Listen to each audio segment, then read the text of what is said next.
Usulan Lemhanas terkait lembaga Polri seyogianya berada di bawah Kementerian atau Dewan Keamanan Nasional menuai sorotan. Sejumlah pihak mengkritik wacana yang dilempar oleh Lemhanas. Apa sebetulnya maksud dibalik usulan tersebut? Mengapa Lemhanas menilai Polri sebaiknya di bawah suatu kementerian? Saya akan tanyakan langsung pada malam hari ini kedua narasumber yang sudah bergabung bersama dengan kami. Agus Wijoyo, Gubernur Lemhanas Republik Indonesia. Selamat malam Pak Agus, apa kabar? Selamat malam, baik, alhamdulillah. Baik, dan juga ada Pak Beni Joshua Mamoto, Ketua Harian Kompolnas. Pak Beni, selamat malam Pak, kabar baik juga?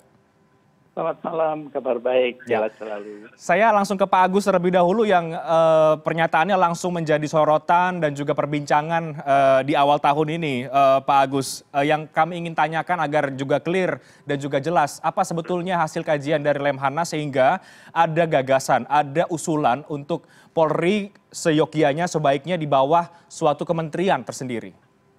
Ya, sebagaimana juga diutarakan sebagai reaksi dari adanya pernyataan akhir tahun Lemhanas, dikatakan bahwa gagasan ini sebetulnya bukan gagasan yang baru, tetapi sudah menjadi wacana sejak tahun 2014, bahkan saya sendiri juga sebetulnya sudah terlibat dalam wacana itu sebelum 2014.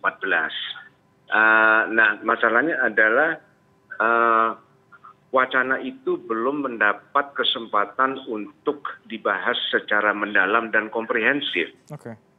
Untuk itu, Lemhanas mengingatkan kembali bahwa ada wacana yang belum selesai. Masalahnya ada karena ada prinsip-prinsip yang belum terpenuhi di dalam tatanan yang belum selesai itu. Prinsip-prinsip itu adalah sesuai dengan tata laksana pemerintahan demokratis, bahwa sebetulnya sebuah instansi operasional itu kurang efektif dan sebaiknya tidak langsung di bawah presiden, karena tidak mungkinlah presiden itu menyisakan waktu, perhatian, dan energinya hanya untuk menangani satu bidang portofolio operasional. Nah, bidang operasional tersebut itu sebetulnya merupakan salah satu fungsi pemerintahan, dan fungsi-fungsi pemerintahan itu sebetulnya sudah terbagi habis di dalam portofolio para menteri di dalam kabinetnya.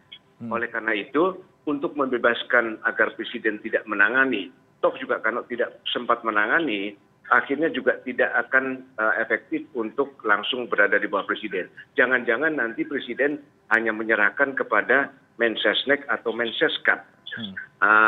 Seperti contohnya juga kita tahu semua perbandingan bahwa TNI pun juga sebetulnya punya Menteri Pertahanan untuk merumuskan kebijakan sebagai penjabaran dari kebijakan umum dalam fungsi pertahanan nasional yang sudah dirumuskan oleh presiden, tetapi tidak menangani langsung tingkat operasional yang diimplementasikan oleh TNI. Jadi memang untuk bisa melapisi biasanya lembaga instansi operasional itu menjalankan kebijakan dalam portofolio tersebut yang dirumuskan oleh otoritas politik pada tingkat menteri sebagai penjabaran dari kebijakan umum yang dirumuskan oleh presiden. Nah, dengan demikian memang pertanyaannya sekarang adalah sebetulnya Polri menjalankan kebijakan siapa? Tetapi sebetulnya ini bukan untuk Polri saja. Ini merupakan proses yang belum selesai dari reformasi sektor keamanan, karena akan menyangkut semua instansi-instansi yang terkait dan melaksanakan fungsi-fungsinya dalam portofolio keamanan dalam negeri. Oke, baik Pak Agus. Tapi ketika wacana ini muncul ke ruang publik, Pak, tidak sedikit kritik juga yang dilayangkan kepada Anda karena menyampaikan gagasan ini karena dinilai justru bertentangan dengan reformasi di tubuh Polri sendiri. Apa tanggapan Anda ketika mengetahui bahwa banyak yang kemudian mengkritisi wacana yang Anda lemparkan, padahal kemudian bahkan masih menunggu kajiannya seperti apa yang kemudian detail sehingga bisa diterima oleh banyak pihak?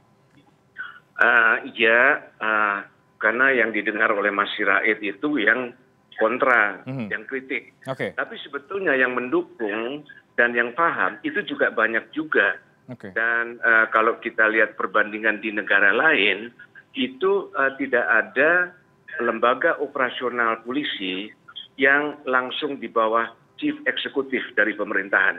Ini merupakan tatanan dalam tata kelola pemerintahan dalam sistem demokrasi.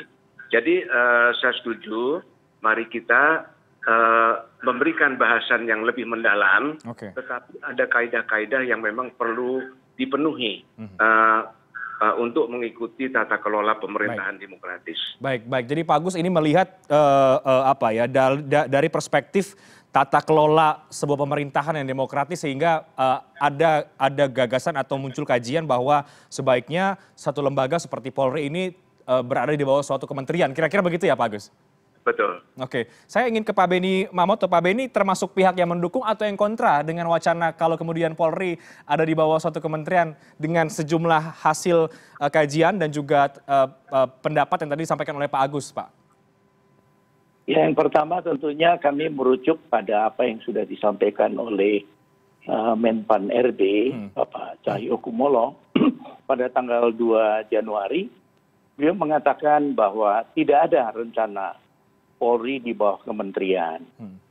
Jadi Polri sebagai alat negara sama dengan kejaksaan dalam konteks penegakan hukum itu langsung di bawah presiden. Dan Polri di bawah presiden itu diatur di TAP MPR nomor 7 tahun 2000. Jadi presiden menetapkan arah dan kebijakan Polri dibantu oleh Lembaga Kepolisian Nasional. Jadi ketika bicara kebijakan, sesungguhnya di TAP MPR itu sudah diatur bahwa yang nyusun adalah Lembaga Kepolisian Nasional. Yang kemudian dijabarkan di dalam Undang-Undang nomor 2 tahun 2000 tentang Kepolisian Negara Republik Indonesia. Di sana dikatakan bahwa Lembaga Kepolisian Nasional yang disebut dalam TAP tersebut adalah Komisi Kepolisian Nasional. Ini perlu kami sampaikan, ketika kita bicara kebijakan, kami di Kompolnas, tugasnya adalah membantu Presiden menyusun arah dan kebijakan untuk Polri. Jadi ketika kami menyusun arah kebijakan, maka kami harus melakukan kajian. Kajian ilmiah, maka kami banyak melakukan penelitian, banyak melakukan kajian-kajian. Karena ketika kami menyampaikan arah kebijakan kepada Bapak Presiden, maka kami selalu akan diminta mana lampirannya, mana hasil kajiannya. Untuk dapat ditindaklanjuti harus sudah ada kajian. Oleh sebab itu dalam kaitan ini tentunya kami menyikapinya apa yang sudah disampaikan oleh Menpan RB sudah jelas jawabannya. Kemudian kalau ditanya konteksnya masalah kebijakan, sudah diatur juga di TAP MPR, kemudian ditindaklanjuti dalam bentuk Perpres tentang pembentukan Kompolnas. Memang salah satu tugas kami adalah menyusun arah dan kebijakan Polri untuk Presiden. Nah, kemudian tugas lain di samping memberi pertimbangan pada Presiden untuk pengangkatan dan pemberian Kapolri. Jadi menurut kami, sekali lagi perlu kajian yang matang. Tentunya ini perlu melibatkan semua pihak untuk kita nanti mengusulkan sesuatu. Sehingga kajiannya betul-betul komprehensif. Masing-masing lembaga tentunya juga akan bisa terjadi ada perbedaan pendapat, perbedaan kesimpulan dari kajian itu. Demikian. Oke, baik Pak Beni, tapi seperti yang tadi disampaikan juga oleh Pak Agus ya, bahwa ini kan bukan wacana yang baru sebetulnya. Itu juga disampaikan oleh Menpan RB. Artinya juga banyak sebetulnya pihak yang lain yang juga sudah mulai mengusulkan soal Polri sebaiknya di bawah suatu kementerian dengan berbagai macam pertimbangan, dengan kemudian juga membandingkan apa yang terjadi di TNI, katakanlah begitu.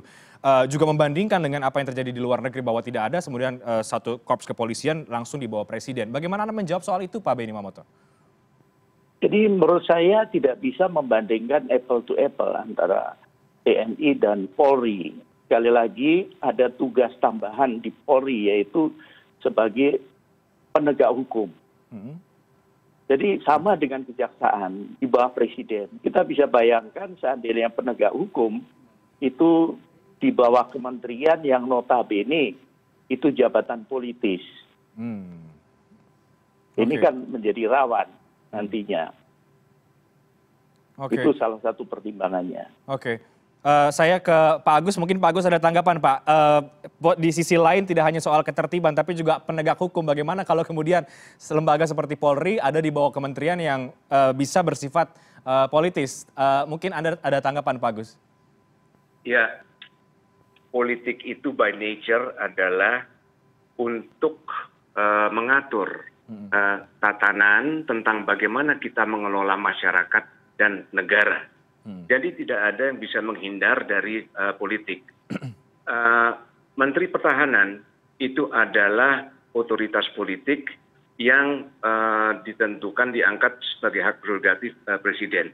Di situ pernah ada Pak Mahfud, di situ pernah ada Pak Matori Abdul Jalil. TNI tidak khawatir tentang hal itu, karena memang itu tatanan yang digelar dalam suatu tata kelola pemerintahan demokratis. Kalau tadi Pak Beni mengatakan bahwa Kompolnas itu merumuskan kebijakan untuk Polri, itu bagus sekali Pak. Dan saya setuju. Dengan demikian mestinya Kompolnas itu berkedudukan dalam posisi setingkat menteri atau sebagai menteri, seperti di Jepang. Di Jepang itu ada komisi kepolisian. Itu sebetulnya adalah hakikatnya adalah otoritas politik kementerian yang membawahi badan polisi Jepang. Tetapi kita lihat bahwa sebetulnya juga Kompolnas di Indonesia tidak sepenuhnya ditempatkan pada posisi itu untuk menjalankan fungsi itu. Kita lihat saja tentang regulasi tentang Kompolnas, itu masih memperlihatkan ambiguitas. Kalau memang seperti itu, karena masalahnya adalah bisakah sebuah lembaga operasional merumuskan kebijakannya sendiri? Seperti tadi dikatakan oleh Pak Beni Mamoto, lembaga kepolisian nasional merumuskan kebijakan, melaksanakan kebijakan sendiri. Lantas kita bertanya, siapa yang merumuskan anggarannya, melaksanakan anggaran sendiri, mengawasi anggaran sendiri, yang tidak memunculkan adanya checks and balances dari regulator menjadi implementator. Itu adalah salah satu dari kaidah yang memang perlu dipenuhi di dalam tata kelola pemerintahan ini, yang apabila Polri itu hanya sendirian langsung kepada Presiden, dan Presiden tidak mungkin untuk menyisakan tenaganya dan waktunya untuk mengurus Polri saja, di situ memang ada yang kosong. Untuk itu hendaknya Presiden jangan dibebani oleh beban-beban untuk mengurus Polri, tapi biarkan Presiden itu untuk merumuskan kebijakan nasional secara luas dan memikirkan tentang hal-hal yang sifatnya strategis untuk bangsa. Karena kalau Polri di bawah Presiden, toh juga Presiden tidak punya waktu, tenaga untuk hanya mengurusi Polri saja. Oke, menarik. Saya ingin mendengar tanggapan dari Pak Beni Mamoto, tapi harus break dulu kita, Bapak-Bapak sekalian. Ini diskusi yang menarik, tapi kita harus break. Saya akan kembali dengan Pak Beni, nanti tanggapan dari Pak Beni dan apa dampaknya kalau kemudian memang Polri berada di bawah suatu kementerian. Tanggapan Anda soal bagaimana juga dengan Presiden yang tadi disampaikan oleh Pak Agus bahwa jangan membebani juga Presiden dengan urusan yang juga hanya soal Polri saja, tapi dijawabkan nanti. Kami harus break, kita akan segera kembali sesaat lagi.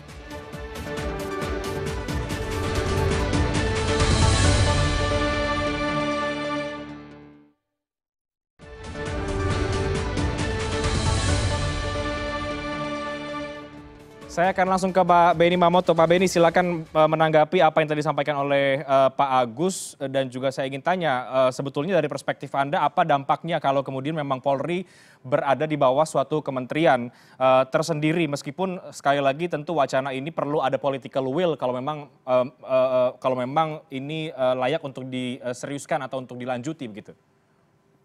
Ya, kami ingin menambahkan sedikit bahwa di samping kami punya dua tugas utama, yaitu membantu Presiden menyusun arah dan kebijakan untuk Polri, juga membantu Presiden memberikan pertimbangan pengangkatan dan pemberian Kapolri, kami juga diberikan kewenangan, yaitu melakukan pengawasan kinerja Polri.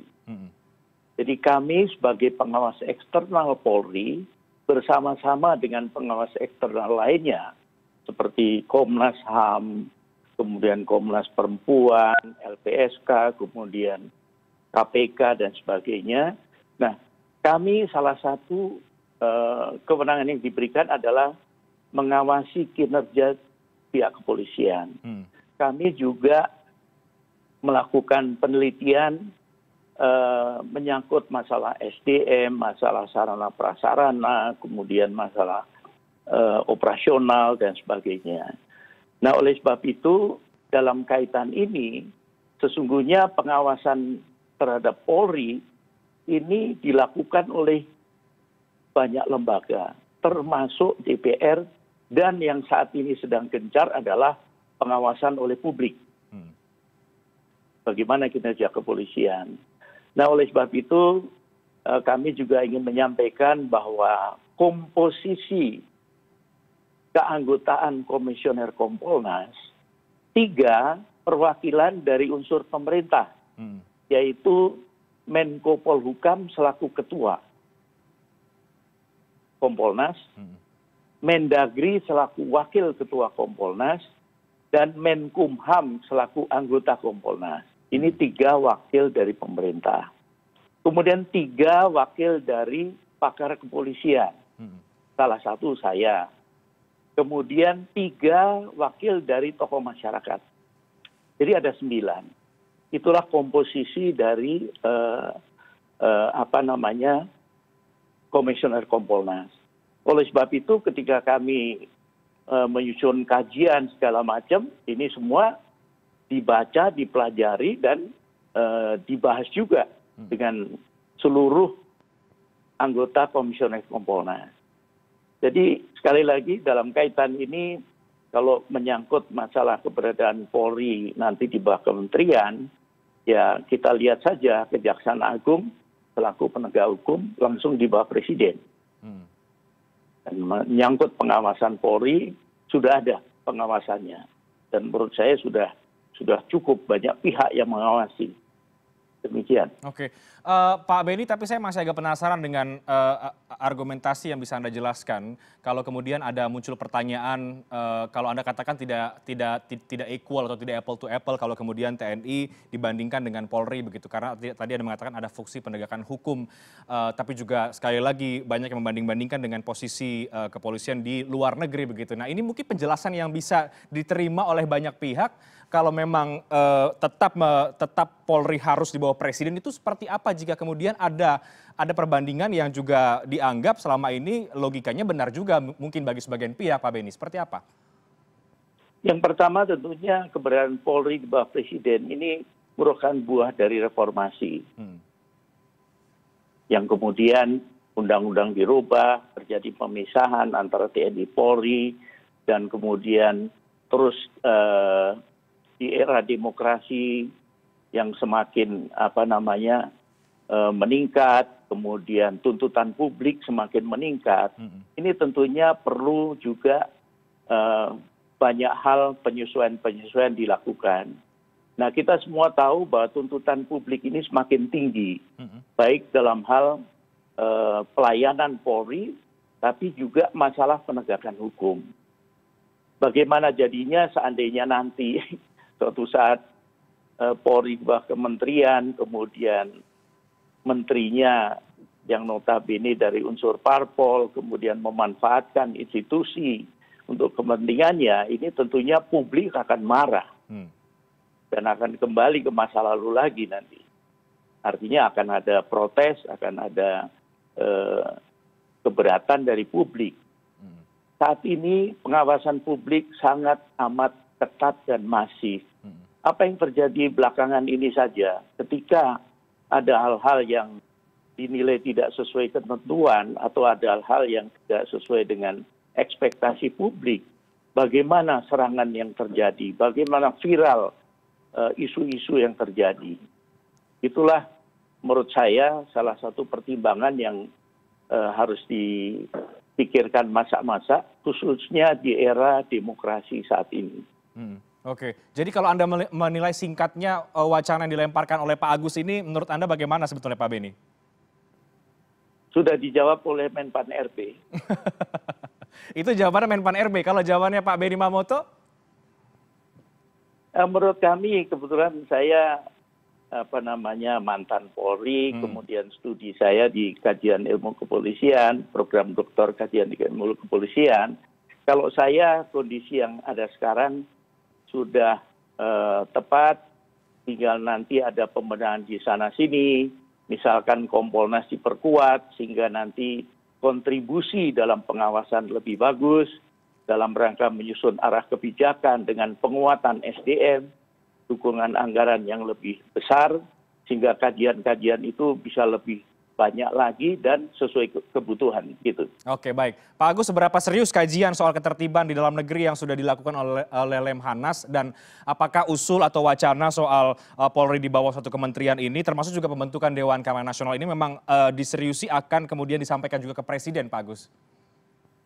Ya, kami sudah melakukan beberapa pengkajian karena kami memang punya kedeputian pengkajian. Jadi tidak khusus mengenai hal itu. Tapi juga kami ingin memberikan beberapa catatan. Tadi disebutkan Kejaksaan Agung.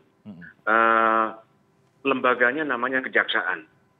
Jaksa Agungnya itu adalah otoritas politik. Karena Jaksa Agung itu diangkat oleh Presiden. Dan itu bisa siapa saja. Dia bukan merupakan titian promosi karier dari para jaksa-jaksa. Karena Jaksa Agung bisa juga non-jaksa. Yang kedua adalah tadi Pak Beni mengatakan penguatan Kompolnas. Saya setuju sekali, itu sudah menuju kepada kemiripan pada Komisi Kepolisian Jepang. Kalau memang itu diambil sebagai model, ambil sebagai model seluruhnya. Tetapi hendaknya hubungan antara Badan Kepolisian atau Polri dengan Kompolnas itu juga seperti Badan Polisi Jepang dengan Komisi Kepolisian Jepang, seperti TNI pada instansi operasional dengan menteri sebagai perumus kebijakan. Tapi juga di sini ada hal yang berbeda, karena yang diperlukan itu adalah kebijakan nasional dalam portofolio keamanan dalam negeri. Jadi ini sebetulnya bukan hanya mengenai Polri saja, Polri di bawah kementerian atau tidak di bawah kementerian. Tetapi bagaimana ada sebuah kebijakan nasional yang terpadu komprehensif, yang ditujukan untuk dijabarkan dalam kebijakan-kebijakan oleh lembaga-lembaga terkait. Seperti misalnya di sini nanti akan bisa jelas kelihatan apa bedanya Polri, BNPT, bahkan di sini juga akan sebenarnya kalau kita lihat sekarang, di mana sih titik-titik rawan tentang keamanan dalam negeri? Kita mungkin mengatakan itu perbatasan. Betul perbatasan, di mana ada perbatasan di Indonesia? Kalimantan, di Pulau Timur. Jangan kita lupa, perbatasan Indonesia itu ada di titik-titik imigrasi dan titik-titik kepabeanan. Sehingga sudah waktunya juga bahwa titik-titik pos-pos imigrasi itu juga kita lihat di dalam pendekatan keamanan dalam negeri. Karena kita lihat sekarang, kalau kita lihat sudah kita tentang blacklist dari nama-nama yang ini sudah diwaspadai untuk tidak boleh masuk ke dalam negeri. Maka pos utama itu adalah imigrasi. Jadi imigrasi hendaknya juga sudah mulai bisa dilihat, tidak saja hanya dari segi hukum dan HAM, tetapi sudah dari keamanan dalam negeri. Begitu juga mengenai bea cukai, begitu juga bukan hanya di darat tetapi juga keamanan dalam negeri di laut. Sehingga Bakamla bisa masuk di dalamnya di situ. Saya katakan tadi, Polri sudah cukup efektif di dalam mencegah terjadinya tindakan teror dan untuk mengadakan tindakan represif terhadap tindakan teror. Tetapi kita lihat juga bahwa untuk menangani deradikalisasi itu sangat memerlukan kerjasama banyak lembaga. Program-program yang dicanangkan misalnya oleh BNPT itu akan perlu sangat dikoordinasikan erat dengan Menteri Keuangan untuk dukungannya. Program-program diradikalisasi perlu juga koordinasi erat dengan Kementerian Agama tentang sekolah-sekolah agama Islam dan tentang ceramah-ceramah yang diberikan di masjid-masjid. Di situ juga perlu koordinasi erat juga dengan Kementerian Dalam Negeri bagi mereka yang dinyatakan sebagai ex-teroris dan sudah kembali ke masyarakat. Itu perlu koordinasi. Ini semuanya lah yang dimaksud masuk di dalam portofolio keamanan dalam negeri. Jadi ini bukan hanya soal Polri saja masuk di dalam kementerian atau di luar kementerian, tetapi untuk memadukan secara komprehensif, integratif, supaya lebih efektif adanya sebuah kebijakan nasional tentang keamanan dalam negeri. Oke, sehingga kemudian Anda mengusulkan ada sebuah Dewan Keamanan Nasional tadi itu ya, Pak Agus, itu yang ada di gambaran dari kajiannya Lemhanas itu bentuknya bagaimana itu sebetulnya, Pak? Dewan Keamanan Nasional itu bisa kita gambarkan sebagai sebuah badan monitoring pembantu presiden untuk membuat keputusan. Jadi kalau di militer itu ada ruangan komando dan pengendalian. Kalau sekarang ini misalnya dalam bentuk kebijakan, bisa di situ supaya tidak memberikan kesan militer komando, yaitu kebijakan dan pengendalian. Di situ nanti akan dipelihara perkembangan hari ke hari tentang keamanan dalam negeri yang setiap hari akan dilaporkan kepada presiden. Kemudian juga badan lembaga ini juga mempunyai cabang-cabangnya di daerah, dan itu bisa tidak saja terbatas kepada keamanan dalam negeri fisik, tetapi kita sudah bisa masuk kepada keamanan insani. Misalnya katakanlah ada gagal panen di Nusa Tenggara Timur yang menimbulkan bahaya kelaparan, maka ruang pusat kebijakan dan kendali yang ada di Nusa Tenggara Timur itu bisa bertemu rapat, memutuskan, dan langsung mempunyai jalur ke pusat untuk bisa dirapatkan di ruang kendali pusat dan diadakan rapat dipimpin langsung oleh presiden sehingga presiden bisa mengambil keputusan. Sebetulnya kita punya badan itu di masa lalu dan sangat efektif. Apa itu? Yaitu Bakorstanas Pus dan Bakorstanasda. Badan Koordinasi Pemantapan Stabilitas Nasional. Nah, itu adalah sebagai pelaksana hariannya, sebagai pemantauan dan pemeliharaan data yang diperlukan oleh presiden untuk pengambilan keputusan dalam rangka perumusan kebijakan. Oleh karena itu saya katakan, awalnya mungkin ini sifatnya adalah dalam rangka keamanan nasional, tetapi bisa digunakan untuk pengambilan keputusan dan perumusan kebijakan untuk masalah-masalah dalam bidang apapun juga.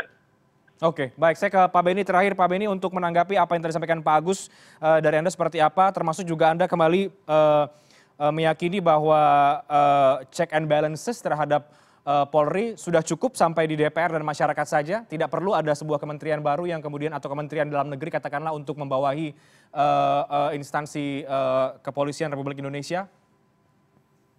Kalau menurut, kan boleh berpendapat ya, tadi ditanya pendapat saya ya.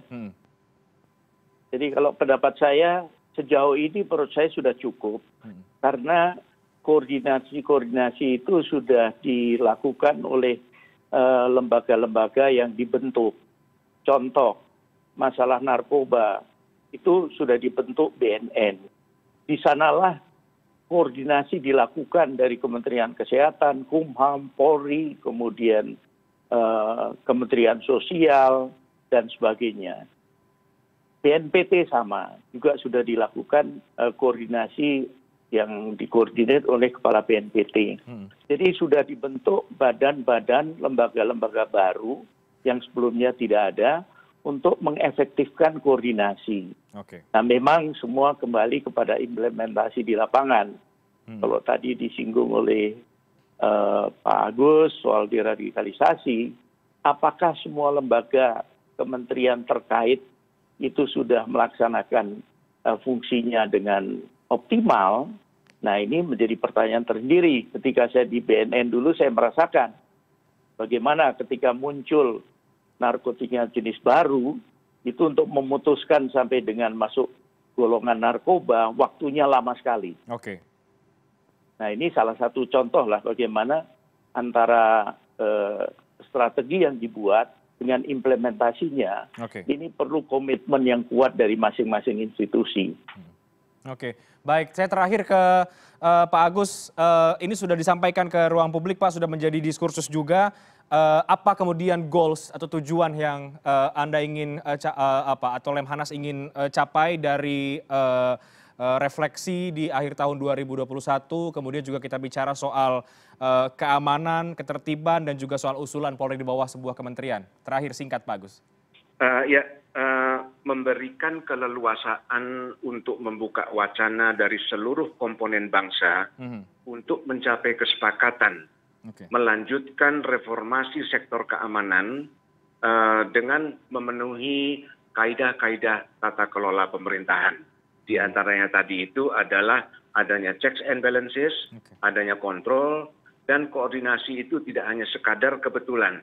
Tetapi kita bertanya kalau tadi sudah melaksanakan koordinasi, lantas payung kebijakan nasionalnya itu dari mana? Di mana badan-badan tadi yang melakukan koordinasi itu punya rujukan yang sama dalam sebuah kebijakan nasional dalam portofolio keamanan dalam negeri. Jadi yang kami harapkan adalah tetap terus diwacanakan agar bisa dicapai kesepakatan untuk mencapai tingkat efisiensi dan efektivitas fungsi keamanan dalam negeri yang paling baik. Oke, saya yakin apapun pendapat dan juga wacananya ini tujuannya baik. Mari kita kita tunggu akan seperti apa kelanjutannya dan biarkan kemudian publik yang juga mencermati dan juga melihat dari perspektif yang juga berimbang dan juga luas dari apa yang sudah kita bahas pada malam hari ini. Terima kasih diskusi yang menarik Pak Agus Wijoyo, Gubernur Lemhanas Republik Indonesia, Pak Beni Mamoto, Ketua Harian Kompolnas sudah bergabung di CNN Indonesia pada malam hari ini. Selamat malam, terima kasih, sehat selalu Bapak-Bapak. Selamat malam. Malam, terima kasih. Kami akan segera kembali sesaat lagi tetap di CNN Indonesia Newscast.